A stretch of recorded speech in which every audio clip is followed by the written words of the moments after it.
किस तरह से पटेल को भुला दिया जाए,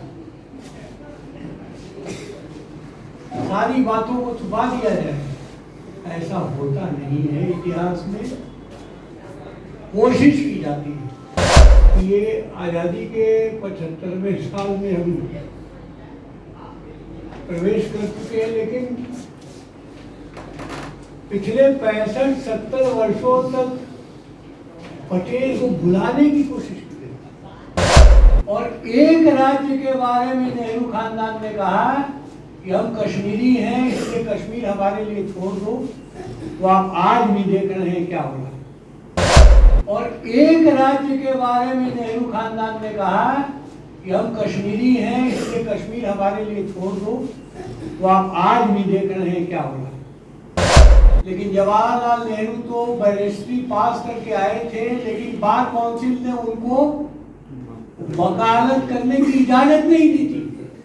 माननीय प्रदेश अध्यक्ष डॉक्टर संजय जायसवाल जी, माननीय प्रदेश संगठन महामंत्री भिखुभाई दलसरिया जी, मंचस्थ सभी नेतागण और सभागार में उपस्थित सभी कार्यकर्ता बंधु, आज लौह पुरुष सरदार पटेल के स्मरण के लिए हम यहाँ इकट्ठे हुए हैं। तो मुझे ऐसा लगता है कि ये आज़ादी के 75वें साल में हम प्रवेश कर चुके हैं, लेकिन पिछले 65-70 वर्षों तक पटेल को भुलाने की कोशिश की गई कि किस तरह से पटेल को भुला दिया जाए, सारी बातों को छुपा दिया जाए, ऐसा होता नहीं है। इतिहास में कोशिश की जाती है, लेकिन जैसे हर अपराध अपना साक्ष्य छोड़ के जाता है और सही से अगर अनुसंधान करें तो वो अपराधी पकड़ा जाता है, उसी तरह से इतिहास का हर पन्ना भी साक्ष्य छोड़ के जाता है।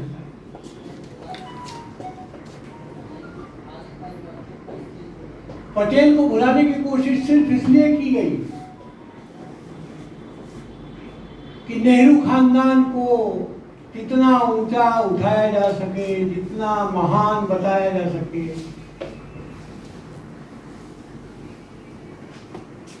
लेकिन इतिहास में सच तो ये है कि जब ये तय हो गया कि अंग्रेज जाने वाले हैं और जो भी अध्यक्ष चुना जाएगा वही प्रधानमंत्री होगा, और जब सभी प्रदेश अध्यक्षों की बैठक बुलाई गांधी जी ने,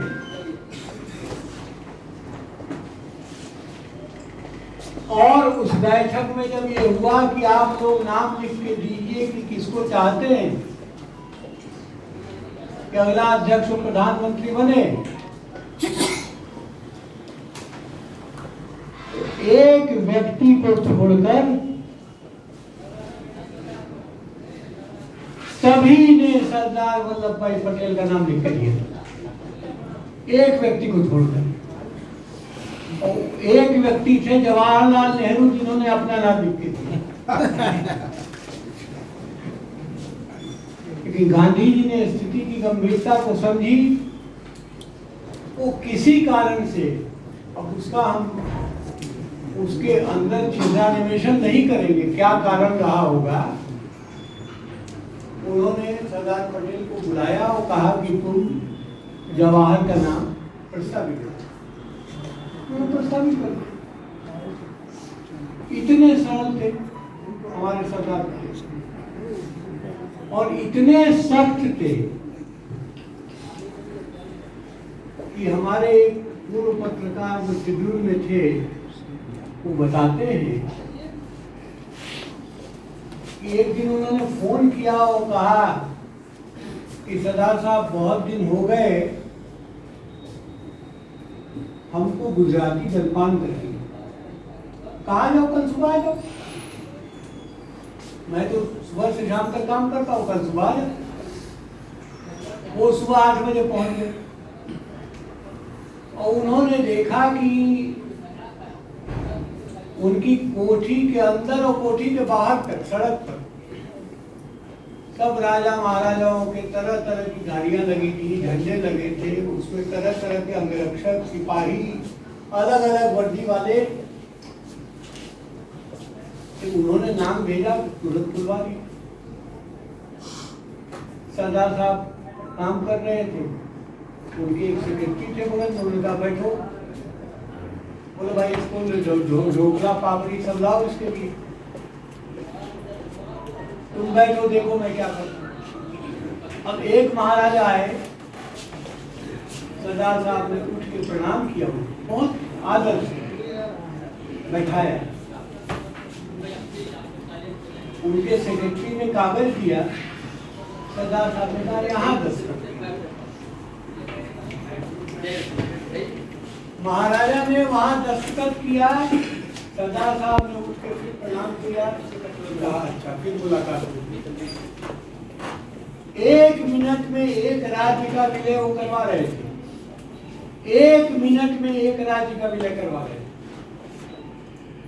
लोग आते थे, वो कहते थे यहाँ दस्तखत कीजिए, फिर उठ के प्रणाम करते थे, कहते थे फिर मुलाकात। ऐसे थे सरदार पटेल। और जब हैदराबाद ने कहा कि हम विलय नहीं होंगे, तो 8 घंटे के अंदर हैदराबाद में जो कार्रवाई हुई, और जब बातचीत चल रही थी तो निजाम तैयार नहीं थे। तुमने कहा थोड़ा सा टहले हम लोग, बहुत देर हो गई। और बाहर निकल के उन्होंने जब वॉक करना शुरू किया ऊपर, 4 मीनार के ऊपर, तो चारों तरफ 4 मीनार को भारतीय फौज ने घेर रखा। तो निजाम ने कहा कि आपने ये क्या किया? कहा वो करने की आवश्यकता थी, अब आप सोच लीजिए क्या करेंगे। आप हस्ताक्षर करेंगे या आप बंदी बनाए जाएंगे, ये तो आपको तुरंत निजाम ने दस्तखत।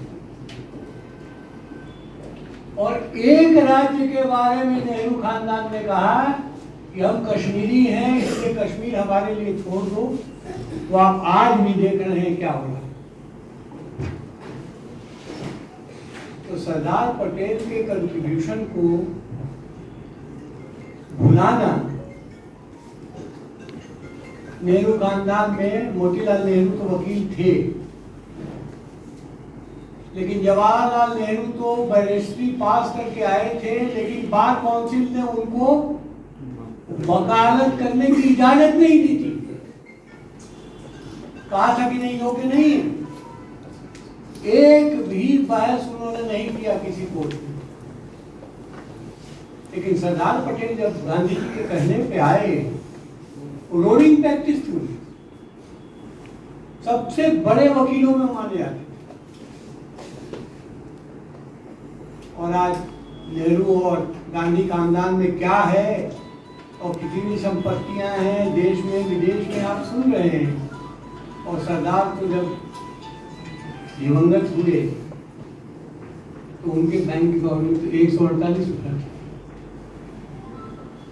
150 रुपया भी नहीं था। कारण ये कि सरदार गरीबों की मदद करते थे। कभी भी उन्होंने तनख्वाह के रुपये अपने लिए लगाना है नहीं सोचा।